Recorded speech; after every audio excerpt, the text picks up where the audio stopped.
O mercado americano, hoje, o mercado global, né, internacional, ele está dando oportunidade hoje para o investidor aqui, para a investidora que está aqui no Brasil?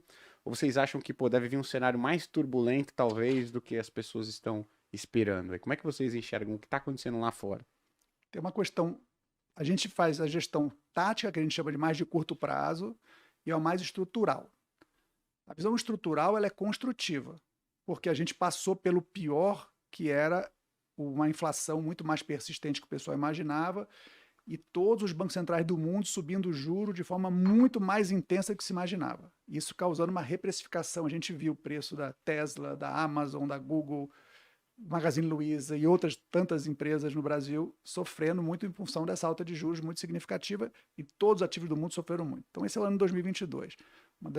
Novamente, eu não me lembro de ter visto tanto ativo cair junto da mesma forma, de forma tão intensa. E E tá eu, desde 90, hein, no mercado, né? é verdade, Tá não, desde assim, 90. por uma questão assim tão pontual. E o Banco Central, só para lembrar, há um ano atrás, né, ele imaginava que o juro agora que está perto de 5 ia estar perto de 1. Então, assim, Uhum. os próprios bancos, né, os economistas, todos estavam muito acreditando que a inflação ia ser uma coisa passageira. Então, a gente passou por esse ano que é um ano tenebroso, 2022. Talvez aqui no Brasil as pessoas tenham conseguido se defender e tal, mas no mundo, de uma maneira geral, foi difícil para todo, né, para os investidores. Então, a perspectiva agora, a gente está vendo a inflação de fato fazendo uma inflexão.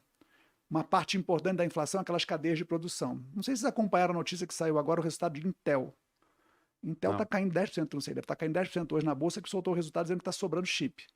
Um dos maiores problemas de 2022 é que faltou chip, aí não Sim. tinha carro, aí o preço de carro usado subiu, a inflação subiu por causa disso. São exemplos de coisas que foram um choque que a gente viveu em 2022 que estão deixando de ser choque agora.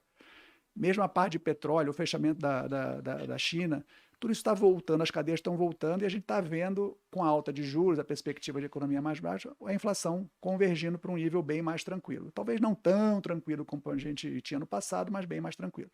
Esse é um pano de fundo muito bom para o investidor.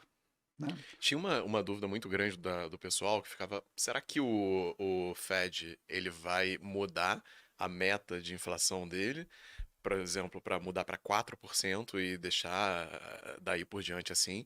Ou será que ele vai tentar realmente subir mais os juros para retroceder e chegar no ponto que ele quer ali, em torno de 2%? O que você vê assim em relação a isso? Você acha possível ele aceitar uma inflação de longo prazo em torno de 4 ou vai continuar subindo até chegar em 2 mesmo?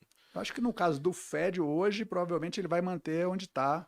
Existem discussões importantes, acadêmicas, sobre nível de inflação.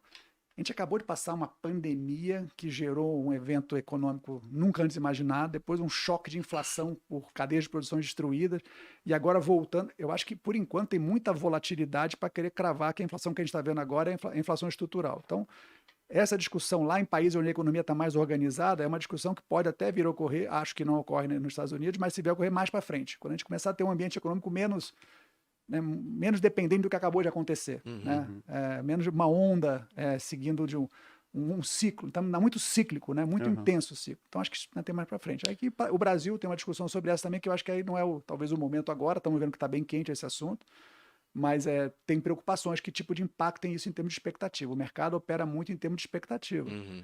Aí, quando eu falo na parte tática, voltando para os Estados Unidos, a expectativa do mercado hoje, você perguntou, vale a pena investir lá nos Estados Unidos, no juros de 3,5%?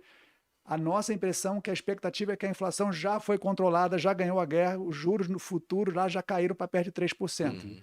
A gente acha que foi muito rápido.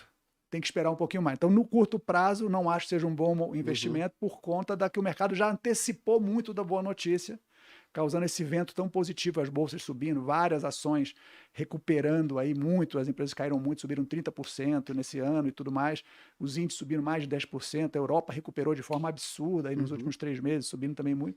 Então o mercado deu uma bela andada agora, eu acho que agora talvez dê uma paradinha para poder ver se de fato os dados de inflação vão vir na linha, se o Fed de fato vai parar em 5%. Então no curto prazo um pouco mais de cautela, mas o pano de fundo saindo de uma crise tão dura de 2022 é muito boa para o investidor. Então, assim, é para ter um otimismo, mas mais cauteloso, eu guardaria um pouco de espaço para aumentar se tivesse algum tipo de estresse.